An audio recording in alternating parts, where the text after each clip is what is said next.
So what I get asked about more than anything else in my counseling practice and probably out there in the real world is about narcissists. How do narcissists work? Why do narcissists do what they do? Why can somebody, when you first start going out with them or meet with them, they become so affectionate and loving and caring, and then over the course of time, they become less and less caring, and then eventually they end up punishing and mean and controlling and all of the horrible things. How does that happen? Why does that happen? It doesn't make any sense.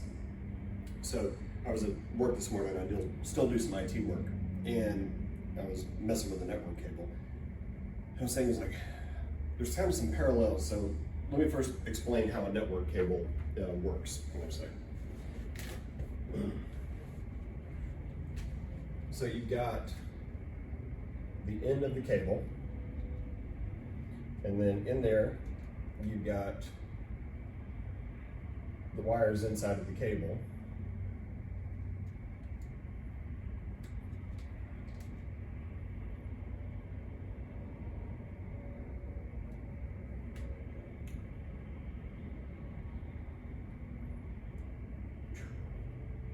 There's a reason I'm drawing them this way.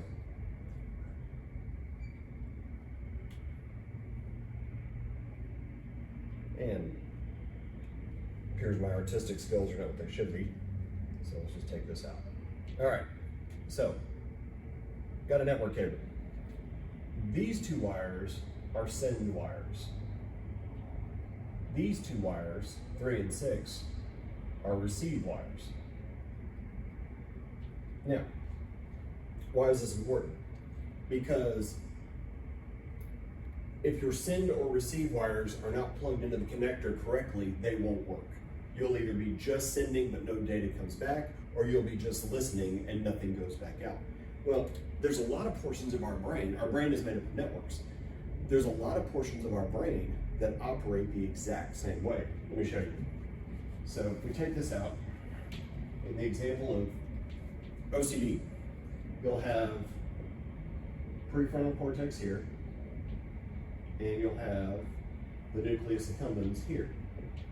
Now what happens with the OCD, obsessive compulsive disorder, somebody will wash their hands obsessively because they can never get them clean in their head. What's happening is the signal gets sent when your hands are dirty. My hands are dirty. Send the signal to the prefrontal cortex, hands are dirty, we need to wash the hands. Signal makes it over here, and what the prefrontal cortex does, it says, all right, your hands are washed. Once that circuit is complete, hands are dirty, prefrontal cortex washes the hands, comes back, hands are clean, life is good, we go about our day.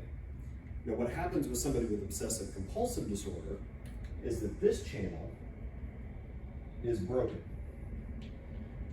So the nucleus accumbens will say, my hands are dirty.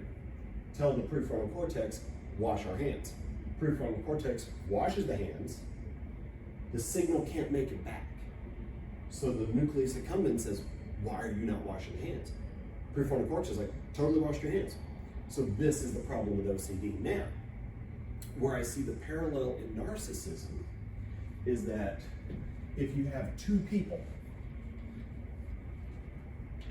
let's say it's two people in a normal relationship. All right, person one, I am not an artist as we have established. And person two, all right. So in a normal relationship, what will happen, person A sends love over to this person. Person B says, I love you too, and sends love back. Both parties send and receive with no problems. That's a normal, ideal situation. But imagine what happens if you've got two people and one of them has a broken receive connector. So you've got two people. Person sends love out to their partner. The partner is a narcissist. They're sending love all the time.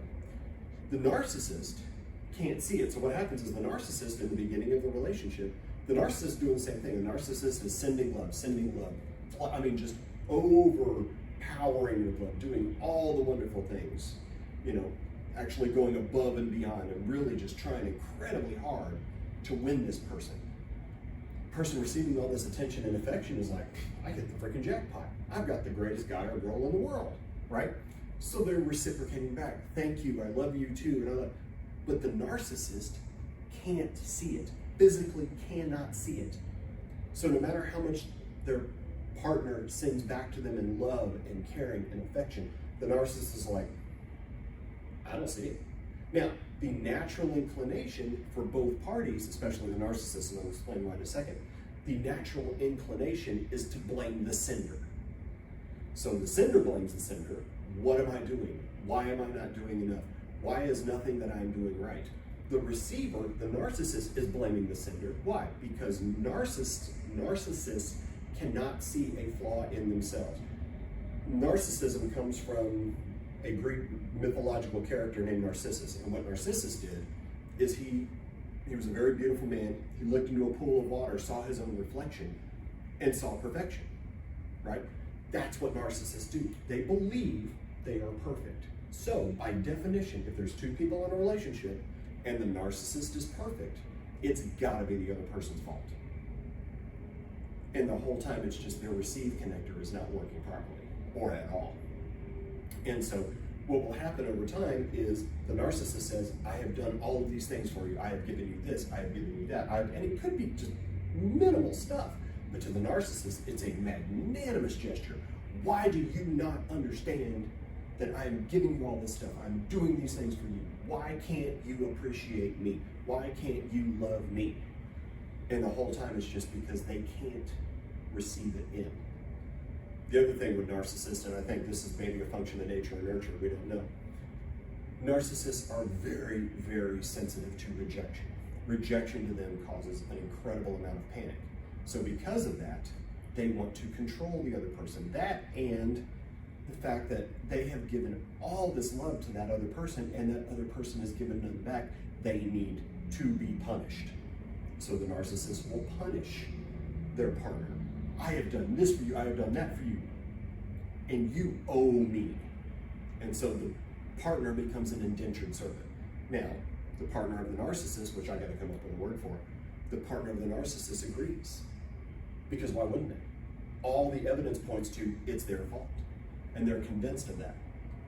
And really, like I said, the whole time it's because the narcissist receive end cannot receive love and affection from other people because it can't see it physically.